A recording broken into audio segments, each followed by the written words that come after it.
kõigile kõne toidu raiskamise vähendamise päeva ja ma loodan, et kõik, kes hea lõuna said, tõstsid oma taldrikule täpselt nii palju, kui nad ära jaksasid süüa ja taldrikuid jäid puhtaks täna. Minu ettekanne põhifookus on rääkida sellest, millised ringmaased võimalused põllumajanduses, aga enne kui ma sinna lähen, võib-olla räägin paari sõnaga ka Agronest, et avada tausta. Agrone on täna siis Eesti üks suuremaid põllumajanduskontserne ja täna on palju juttu olnud kliimateemadest, rohepöördest, et Agrone on rohepöörde teekonnal asunud 2 aastat tagasi kliimaneutraalsuse osas ja kliimamõjude osas, ilma et riik oleks meid aidanud ja toetusi jaganud, oleme 2 aastat juba oma emissioone kaardistanud, teame üsna pulkadeni, millest siis Agrone ja põllumajanduse kliimamõju koosneb ja täna siis oleme vaikselt teekonnal asumas, et kuidas siis oma kliimamõju vähendada.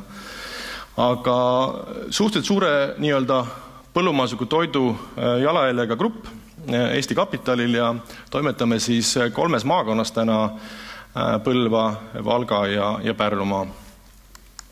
Ja sellised on meie farmikompleksid. Eestis on meil täna kokku nii piimatootmises kui ka munatootmises 12 farmikompleksi, et siin on mõned näited nendest, et visuaali saada, mismoodi nad tänapäeval välja näevad. Ja see kõik on väga otseselt seotud Eesti keskkonnaga, Eesti kogukondadega, Eesti loodusega. Ja natuke räägin ka Eesti toidutootmisest, et kui me räägime piimatootmisest, siis Eesti piimatoodang täna on kuskil suurusjärgus 840 000 tonni. Toidame maailma, ehk toodame 2 korda rohkem, isegi rohkem kui 2 korda rohkem, kui me ise ära tarbime. Ja Agrone on selles hulgas täna siis circa 20% Agrone toodab siis Eesti siseriiklikult tarbitavast piimast.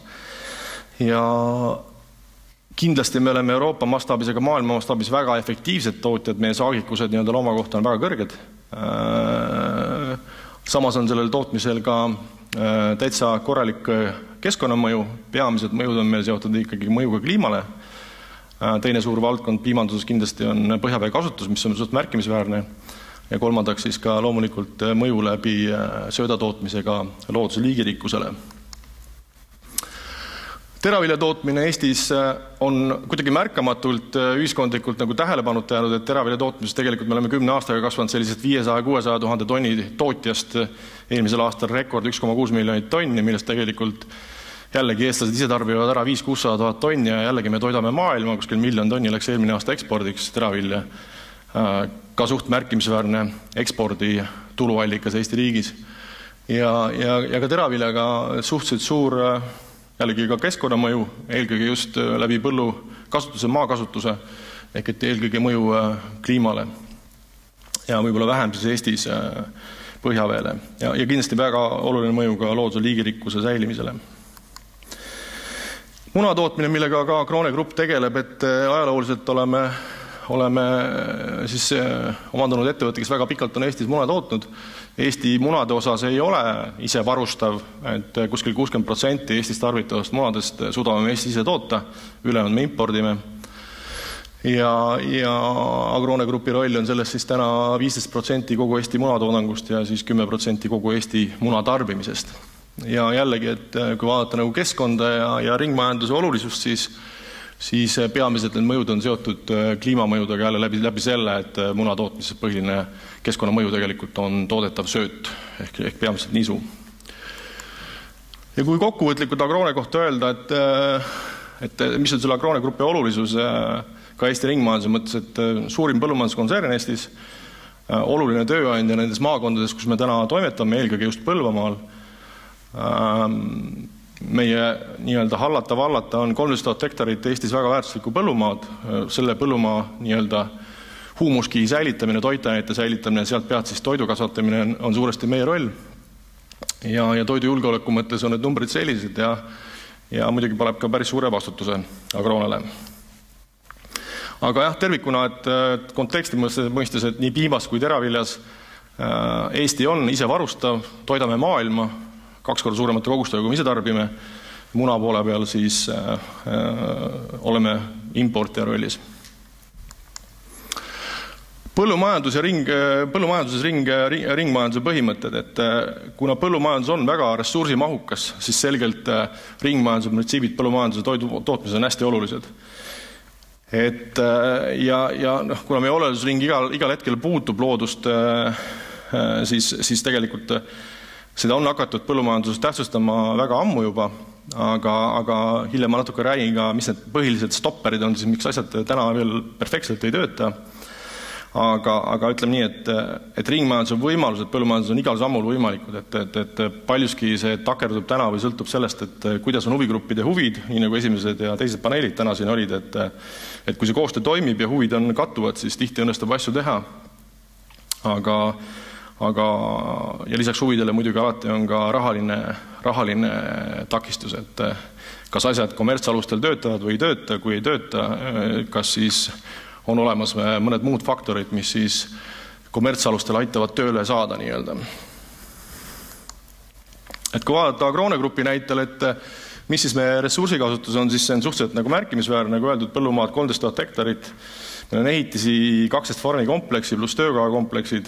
Meil on väga suur hulk masinaid. Meie elektrienergia tarve on üle 4000 megavatti. Kasutame fossiilseid kütuseid 1300 tonni aastas. Põhjavee tarbimine 187 000 kuupmeetrit, see on selline 1800 Eesti pere aasta tarbimine, ütleme niimoodi.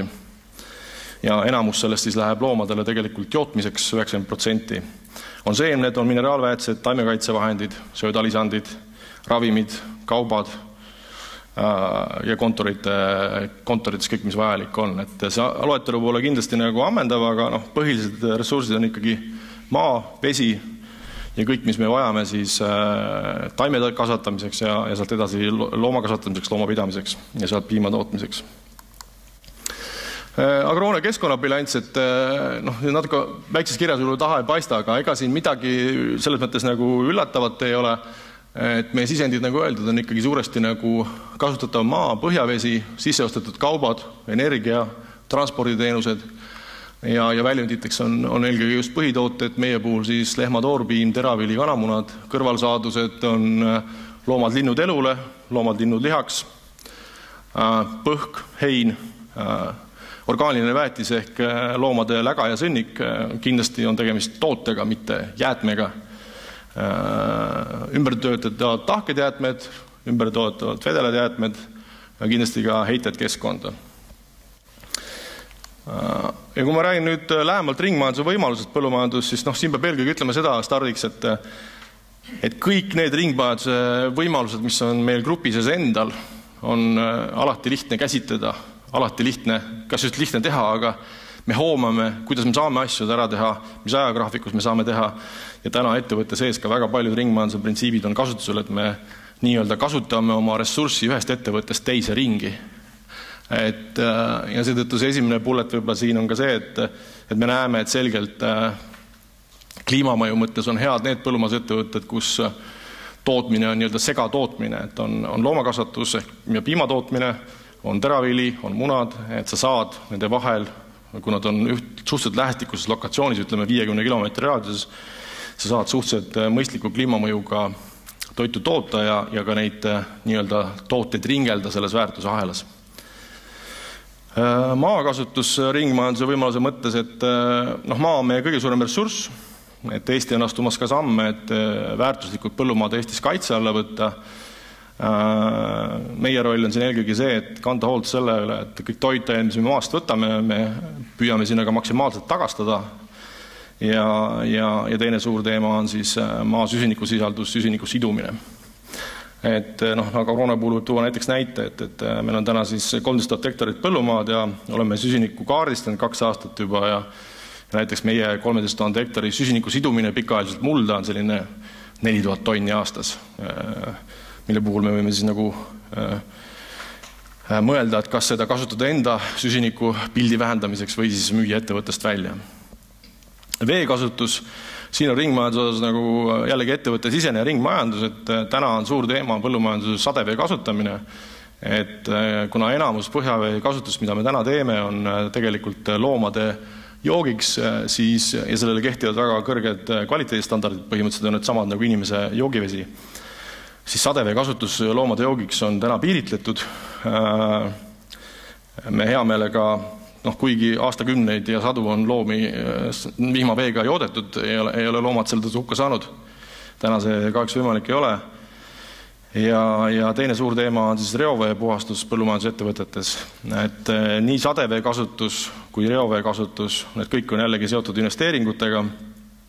Et sadevee puhul eelkõige lihtsam on seda kasutada siis oma pindade pesuks, masinate pesuks, nii-öelda komplekside korras hoidmiseks, aga me ei saa seda siis nagu loomade joogiks kasutada. Reovee puhastus, reoveet meil väga palju ei tekigi, aga siiski, et ka selle puhastamine oleks mõttekas, aga jällegi küsimus investeeringutes ja tasuvuses. Elektrienergia, nagu ma ütlesin, üle 4000 megavatti energiat tarbime aastas oma tootmises, väga suur kuluartikkel meile ja eriti praeguse elektri hinnaga. Et siin ei olegi muud võluvitsa kui jällegi, et ringmajanduse mõttes ja ka keskkonna mõttes minna rohkem üle taastuvenergia kasutusele, kuna meil on kasutatavad ehitised, kasutatav maa portfel, siis mida me teha saame, on loomulikult päikseenergia kasutusele võtmine ja tuuleenergia kasutamine, mida meil muidugi ise väga palju vaja ei lähe meie koguse juures, aga saame olla partneriteks tuuleenergia arendajatele. Läga- ja sõnnikukäitlus, see on väga suur teema põllumajanduses, et lihtsalt number, et Agrone täna siis oma grupis Agrones tekib läga- ja sõnniku näol siis biomassi circa 200 000 tonni aastas. See on suurem kui nii mõnegi väikse asula prügikogus aastas.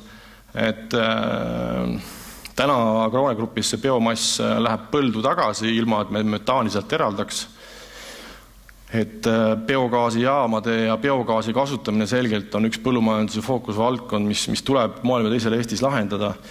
Ja nende biogaasi tootmise poole pealt on olnud sellist üsna ebaselget aega Eestis 15 aastat ja ka viimased meetmed, mis on tulnud, on olnud suhteliselt lühiajalised, et need ei loo nagu sellist investeerimiskeskkonda, et biogaasijaamad on suhteliselt kulukad, 6–10 miljonit eurot. Aga meie peame selle varem või hiljem ära lahendama. Ja biogaasijaamadest alles jääb tigestiv, kus on siis gaas välja võetud, selle me tahame kindlasti mulda viia ja taimedele anda, sest üldjuhul toitainete koostis on seal veel parem ja rikkalikum, kui on siis tavalises lägase ja sõnnikus. Läga separeerimine, et see on siis lihtsalt öeldes, me looma läga kuivatame ära ja selle kuivmassi, mis me sealt saame, paneme uuesti loomadele alla. Et jällegi nii-öelda jääb aine lihtsalt teatud bioaine jääb meie ettevõttes lihtsalt ringlema mitmeteks tsükliteks. Ja me ei osta sisse selleks turvast või saepuru näiteks. Et see on täna reaalne ettevõttesisene ringmajanduse tegevus, mis täna juba toimib ja on ennast igati õigustanud. Ruumide kütmine, meie võimalus ringmajanduse mõttes, kasutame ära piimasoojuse, loomast tuleb piim välja suhteliselt kõrge temperatuuriga, soojus välja võtta, peame selle kiiresti maha jahutama, tekib jääksoojus, selle me saame kasutada ruumide kütmiseks. Samuti võime oma ruume kütta siis enda toodetud biometaaniga tulevikus, täna meil seda veel ei ole. Näide tööstusega koostööst ringmajanduse mõttes, et piimatööstustesse me tarnime oma piima, mida kogususelt on tuhandetes tonnides, enamus piimakoostisest on vesi ja veest piimatööstustes tekib ka väga suur hulk siis nii-öelda vadakut. Vadakus on ka bioloogilist materjali, millest annab gaasi teha, et ideaalis siis tegelikult kõik suuremad põllumajandusettevõtted, kellel on biogaasijaamad, võiksid piimatööstustelt vadaku tagasi osta ja sellest vadakust siis biogaasi ajada. Et täna mõned piimatööstused on siis hakanud sellest vadakust ise biogaasi tegema näiteks ja reoveest samuti, et näiteks Estoveri uus jaam, mis on küll peamiselt reovee baasil praegu. Reovesi, nagu öeldud, jällegi ringmajanduse mõttes võimalus, kui on biogaasi reaktor olemas, biogaasi reaktorisse panna, toota biogaasi või siis toota elektrit või soojust sellest. Riknenud toiduained, et toiduainete väärtusahel nii-öelda põllumajandustootja, tööstus, kaubandus, et põllumehed jällegi, kui põllumeestel on oma biogaasijaamad hea meelega, kõik toidujäätmed, mis me kätte saame, hea meelega võtame vastu, paneme bioreaktorisse, teeme sellest biogaasi, elektrit, sooja. Et täna lihtsalt toidujäätmete kokkukogumine, sorteerimine, see lihtsalt ei toimi täna Eestis. Et enamasti ta läheb ikkagi nagu segaolmesse, et täna just on sellest, tänasel päeval on sellest toidujäätmetest väga palju juttu ja tegelikult biogaasi valdkond hea meelega toidujäätmeid kasutaks. Väga hea positiivne näide põllumajanduse poole pealt õlleraba. Ma tean, et siin on ka A. Le Coqi esindaja, me teeme koostööd A. Le Coqiga. A. Le Coqi aastane õlleraba kogus, mis neil tootmist järgi jääb 8000 tonni ja Agrone Grupi ettevõtted ostavad sellest aastas 3–4000 tonni vahel. Seda saaks kohe panna bioreaktorisse, jälle toota biogaasi, elektrit, sooja, aga põhimõte ikkagi peaks olema ringmajanduse mõttes see, et toitained, mis kõlbavad nii-öelda inimestele või loomadele toiduks, tuleks kõigepealt loomadele söödaks anda näiteks ja alles seejärel sellest biogaasi toota. Täna me seda õlleraba anname oma veistele söödaks, on toiduratsioonis väga hea, väga vajalik toitainete mõttes ja ka meile hinnakomponendina väga hea. Fossiilsed kütused, et siin on võimalus põllumajanduses ikkagi ainult üks, et minna üle jällegi enda toodetud biometaanile. Täna on masinate ja traktorite puhul veel üsna vähe innovatsiooni selles osas, et saaks need biometaani peal käidelda igapäevaselt ja need masinate lahendused, mis täna on tehtud, on võimaldavad masinate kasutus ainult 2–3 tundi, aga tegelikult oleks vaja masinaid hooajal kasutada 12 tundi järjest, näiteks traktoreid. Et siin on kindlasti innovatsiooni tulemas ja tulevik ikkagi on see, et sa saad tegelikult neid masinaid ja pead saama neid masinaid käidelda nagu biometaani pealt, mida sa ise toodad tegelikult. Põldude lupjamine, selline ilus ringmajanduse näide, segaolmejäätmed, pakendid, nende puhul põllumajandus ei ole ka mingit heurekat, et sorteerimine ja taaskasutamine, loomsed jäätmed, jällegi taaskasutamine saab toota biogaasi ja viimane teema võib-olla siia lauda tuua on siis süsiniku sidumine, et kindlasti põllumajandus nii-öelda süsiniku sidumise mõttes ringmajanduses nagu osaleb, pakub seda süsiniku sidumise võimalust teenusettevõtetele. Et siin on üks näide, meil on KLHV Pank ja põllumajandus ja et sõltuvalt sellest, mida sa seal põllu peal kasvatad, oled sa võimeline siis süsiniku siduma. Eelkõige see puudutab just liblikõielisi taimi, rohumaid, et seal põldudel, kus me kasutame teravilja, siis meie kaardistamise puhul, kui me võtsime arvesse pikaajalist süsiniku sidumist, siis tegelikult teravilja põldudel süsiniku sidumist suures ulatuses ei toimu. Pigem on see neutraalne, kergelt positiivne või kergelt positiivne ja negatiivne, sõltuvalt sellest, mis meetodeid sa seal põllu peal kasutad. Aga jällegi rohumaade puhul ja laialeeliste taimede puhul on see igati teema ja põllumehed suudavad ka süsiniku põldu siduda. Et need on võib-olla sellised elementaarsed näited nagu ringmajanduses, põllumajanduses. Väga palju takerdub tänapäeval kõik selle taha, et ega põllumees ka, et loeb raha. Üks asi on see, kas meil ringmajandus surutakse regulatsioonidega peale, me peame midagi tegema. Teine asi on see, et me läbi ringmajanduse saame oma kulusid madalamaks, saame oma ressursse tõhusamalt kasutada. Ja kolmandaks on see, et kõige ägedam muutuja, mis meid lükkab käima, on see, kui turg ütleb meile midagi, et te peate tegema ja turg on valmis ka sellest meile rohkem maksma. Ehk et toiduaine hind on kallim, kui me teeme midagi teistmoodi. Ja see on kõige suurem driver. Ja võib-olla viimaseks veel ka siis, mis täna kõige rohkem ka lükkab turgu edasi selles suunas, on siis ka kogu finantseerimiskapitalisektor, pangad, krediitorid ja investorid. See sektor tugevalt lükkab põllumajandust täna nagu ringmajanduse suunas ja keskkonnamõjude vähendamise suunas. Riik täna tuleb järgi oma tegevuskavadega, et me ikkagi erasektor täna läheb 2 aastat ees, ma ütleks nagu, et liigub riiklikes tegevuskavades kiiremini. Minu poolt kõik, aitäh!